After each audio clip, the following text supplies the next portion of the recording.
On veut simplifier au maximum Bitcoin. Bitcoin finalement c'est à la fois un réseau, à la fois une communauté, à la fois une monnaie ou du moins un jeton d'échange. Et tout ça est totalement numérique et dématérialisé. Finalement c'est la première fois qu'on a réussi à faire un bien numérique non duplicable. C'est aussi simple que ça. Donc ça veut dire que c'est comme si on avait réussi à créer de la matérialité dans le numérique.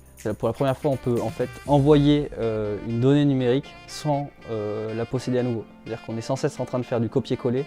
Et pour la première fois, on ne peut faire que du couper-coller dans Bitcoin. C'est-à-dire qu'on fait une transaction finalement.